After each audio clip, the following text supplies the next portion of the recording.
Beloved Creator, source of all that is, guides, guardians, and wisdom keepers, we acknowledge and thank you for the gift of our being, the guidance and support we receive from you at all times. And we thank you for this opportunity to gather and share our thoughts.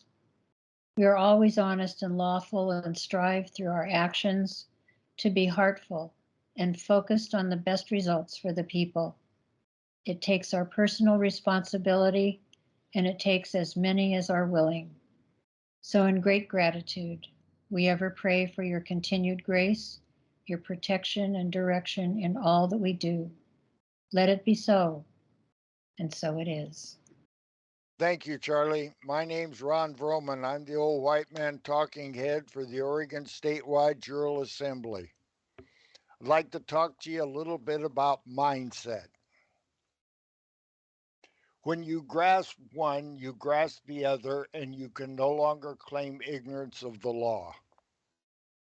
Unalienable rights granted by God the Creator, put that in one hand. That is named lawful. In the other hand, place the creations of man, such as the UCC, USC, UCMJ, 501c3, IRS, ORS, and name that legal. They're two different jurisdictions. Now switch hands, same deal. You can participate in either one anytime you wish, but only one at a time.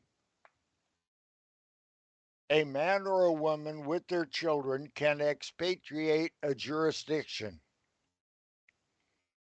Unalienable rights are found in the de jure, where men and women and their children have body, mind, spirit, flesh, blood, soul. These come with responsibilities found in Article 1, Section 1, lawful, Oregon's Constitution, circa 1859. Privileges. The United States citizens have titles, acts, statutes, ordinances, mandates, and orders. All are of the de facto jurisdiction. The only reason U.S. citizens exist is for the peace, safety, and happiness of the de jure. That's me and you. The de facto has failed. We changed them out this year, 2022. They've had 112 years of de facto rule in color of law, and this is where we are. We're changing them. If you hire an attorney, you self declare that you are incompetent and a ward of the court, and your attorney is a member of that court. Read the 12 presumptions or look at www.orsja.org and find the show we did on the 12 presumptions. It's clear and concise, and you don't have to look up anything or even read. You do have to think. Then I'd like you to look up on DuckDuckGo, Athens, Tennessee, 1947. If you are an incorporated entity, whoever incorporated you owns you. A 501c3 church reverses the authority from God to the de facto state. It's a fact. Just look at the paperwork. If people decide to become persons and do interstate commerce, then they become de facto or they change jurisdiction to the United States. The United States is de facto now. That's because it's bogus. But the United States before 1859 and after 1819 was a de jure government.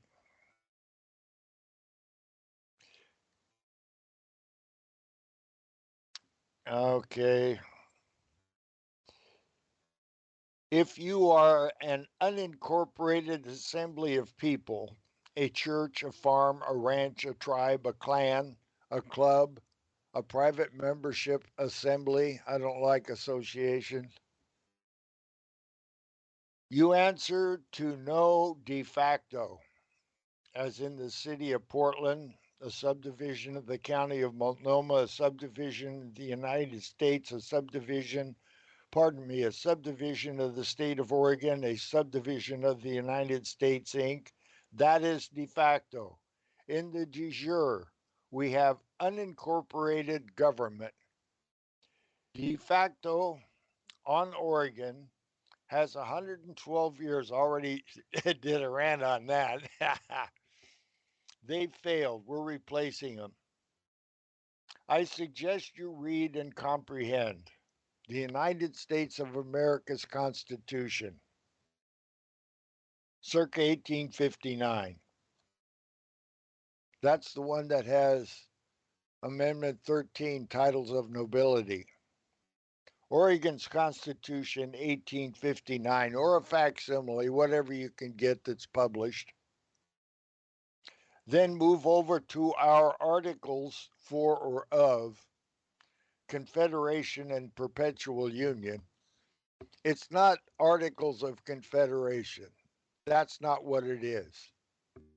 It's the Articles for Confederation and Perpetual Union. Perpetual Union is part of it. They like to leave that part out.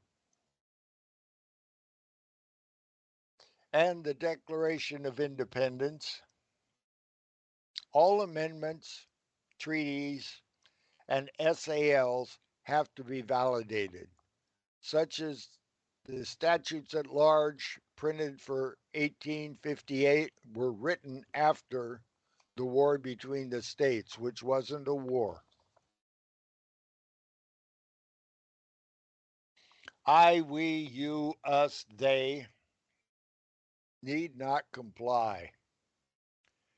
Make sure your paperwork is correct, your status, standing, and jurisdiction is clear.